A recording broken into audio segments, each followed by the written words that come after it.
I'm Phazon Kiwi. Real-time and turn-based strategy games take a lot of your time.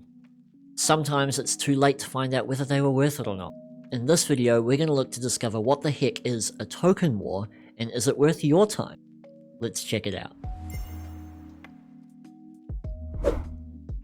A token war is a turn-based deck-building strategy game developed and published by Uproom Games.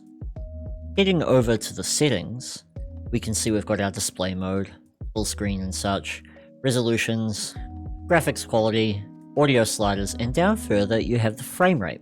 I've locked it to the frame rate of my monitor, which isn't super fancy, so please don't judge me. And I have noticed that there's still screen tearing from time to time when going through different pages. This of course isn't a deal breaker, as this isn't a high action game, but it's something worth noting. We'll load this game and pick up where it's currently left off and see how we're doing. We'll just head into the campaign. Here we have our campaign map. Currently we have the one territory currently highlighted that we're up to doing missions in. And here you have the more zoomed in map, so we're a few scenarios in. Here we have a marketplace and the next scenario. We'll jump into the marketplace quickly. Welcome to the marketplace. You earn money by defeating enemies and completing scenarios and opening chests on the field of battle. You can buy more units with different abilities, such as the court wizard here who can switch places with a friendly unit, as well as structures, spells, and other resources. This is the deck building element that the game has. It's part of what makes it unique as a strategy game in the way that you might not approach missions the same way on a second run and such, and when you retry after failing. Here we'll buy a big grunt and a court wizard. Okay, let's head back. Now we'll head to the next mission. The goal of every mission is to destroy the enemy stronghold. Their stronghold here is a manor house with 8 health. Ours is a homestead, which only has 5 health, and we need to fight to keep safe. So we'll place it on the battlefield up here, where it'll be strongest and most protected, gaining an extra bit of health for its elevation. Units and structures on elevated terrain gain passive bonuses to attack and health the higher up they are, such as this archer being 2 at 3 when it's a 1-to-1 unit normally. Speaking of the stats on the cards, in the red, you have its attack value. In the shield, or the blue, you have its defense value, or health. Once it runs out of health, it dies. Down the bottom right, you have its movement value, so that can move 1 space. And in the middle of it, where it says range 3, you have a unit's text abilities, such as the court wizard, being able to switch places with a friendly unit and such. So these abilities can vary and make certain units unique, as well as strongholds, buildings, and other things you may encounter. The scout, for example, has agile. And agile has a little tooltip that'll pop up telling you this token can move up or down any elevation and move over obstacles and other tokens, making it a very, well, agile unit. This training camp down here summons a trainee. Trainees are a simple 1-to-1 unit, but they're the kind of thing that can be handy, especially if you're spawning them every 3 turns. Now, let's get to deploying our forces and start a game so we can show you how this thing plays. When it comes to deploying your units, you simply drag them over. These units are silver, so they cost a point of power. Gold units cost 2, and bronze units don't cost any points. Your spells simply take up a slot, so our dart will go in here, taking up the only slot there. Now that all of our units are deployed in the blue areas, we can click Setup Complete, and the mission begins. Each turn you get 2 actions, so it could be a simple move up to something's move value, or a move and attack at the same time. Such as what that archer just did there, dealing damage to my unit with its 2 attack. It has 3 health, so it has 1 remaining. You'll also notice that 2 turns have now passed.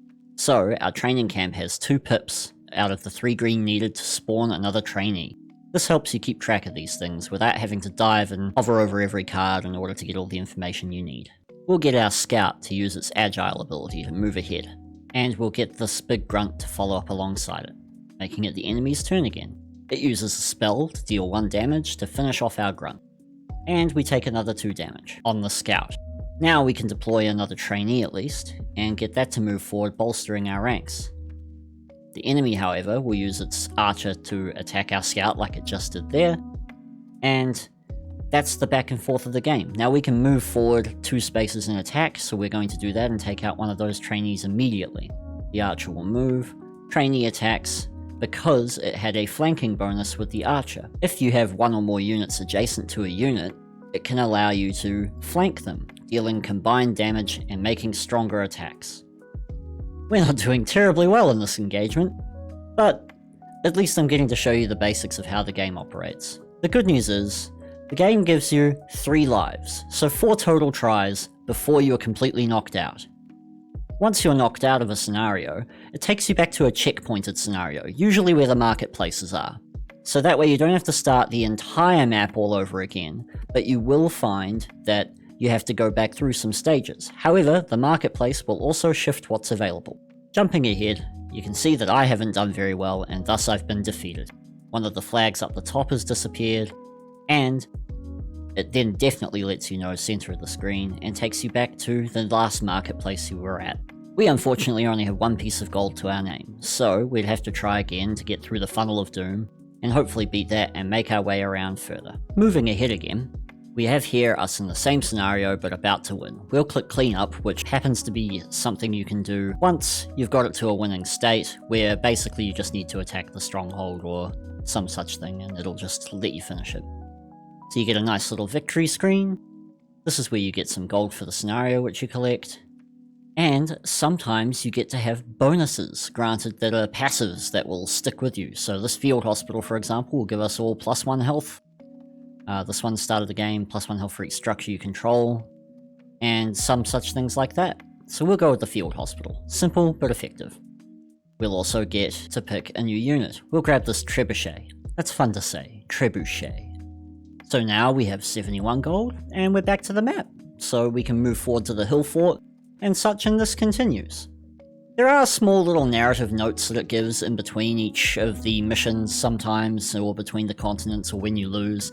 And while it injects a little bit of humor into it, there's no real story happening in the game. It's all about the strategy and moment-to-moment gameplay, and sort of deck-building element that the game allows for you to customize your forces and have fun. How do the sounds and music stack up? Let's take a listen, shall we?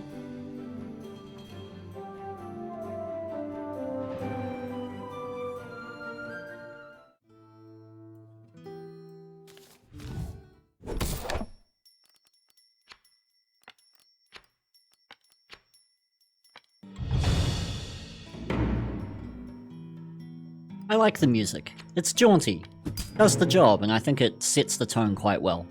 As for the sound effects, the attacks, little clinking of tokens and such makes sense given the game's aesthetic. And lastly, the little flourishes when you win or lose and other things like that really make the game pop. I think they add quite a bit to it. I've had a lot of fun with a token war. It's 2 actions per turn, strategy and tactics, the deck building aspect, and the amount of levels in it are definitely well worth the asking price. I'm definitely going to be playing this more in future, and I honestly recommend you give it a try, and especially for how much they want for it. 12 US or 16 New Zealand or your regional equivalent is definitely a fair price, and I honestly give it a big thumbs up. If you've enjoyed this video, perhaps give me a like, subscribe, and if you're interested in seeing how we fare in a game such as XCOM 2, I might be streaming it right now live on Twitch. I'll put a link below in the description. Hope to see you there. Take care.